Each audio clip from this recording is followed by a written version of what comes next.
Come with me to go shopping at Michael's for some St. Patrick's Day crafts. So today's craft is going to be shamrock confetti. So of course I'm going to be stopping in the cardstock aisle, and I have to pick up a few different shades of green, and I'll be linking the cardstock and the shade names that I'm using in the description below. And while I was there, I also found a really good steal in the sale section. They had a few different shades of these stainless steel tumblers, and I picked up an orange one. I think it was a great idea for a craft that I can make in the future. I'm going to start out by turning on my Cricut and then moving into design space.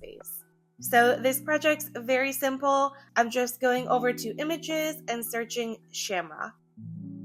And I really like this one, so I'm adding that to my canvas and then just resizing it to 1 inch. And I'm duplicating this. I want about 5 of the big ones in each color, and then I'm going to make smaller ones.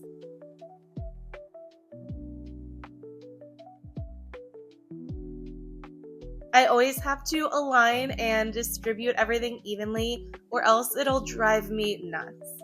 I'm grouping them together and then duplicating these and changing them to different colors of green to match the cardstock colors that I have. And now I am grouping the entire set together and duplicating that, and I'm resizing it to make it a little bit smaller than the bigger ones, just so I have a little bit of variety.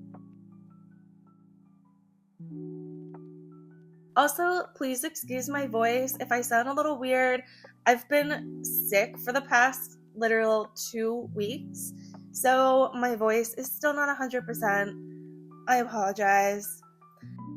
And let's save this as shamrock confetti and then hit continue. So now the shamrocks are all distributed. Now the shamrocks are all distributed on the 3 different mats.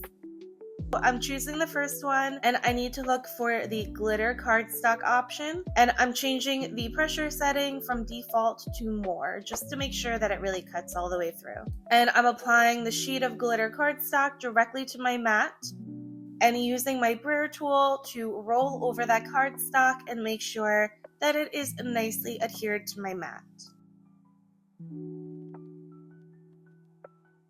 And now it's ready to be inserted into my Cricut. So I'm just going to load the mat into my Cricut and hit the cut button, and my Cricut is going to start cutting.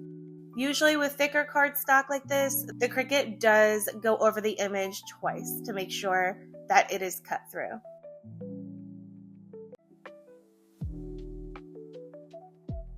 And once it's done cutting, before I unload the mat from my Cricut, I'm using my spatula tool to gently go underneath the cardstock and lift it up to make sure that it is cut all the way through. And you can see here it is cut all the way through. So now I can unload my mat, and it's a little bit difficult to see with the lighting, but it is cut.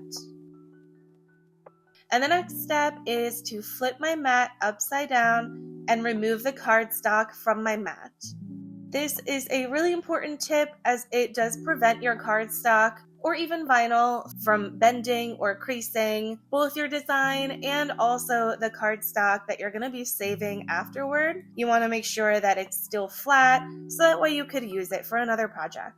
And now I just have these cute little shamrocks stuck to my mat, and I'm going to use the spatula tool again to just go underneath them and lift them off the mat. So I'm doing the same exact thing with the next glitter cardstock. I love this color so much. I believe it's called Pesto, but it's just such a gorgeous light green color. Now, I'm not like a green or color girly in general. If you hadn't noticed, I love neutrals, but there are very specific shades in each of the different colors that I love, and this green is one of them. The only thing that I did change with the plain green cardstock was that I went back into Design Space and changed the material to medium weight cardstock with default pressure.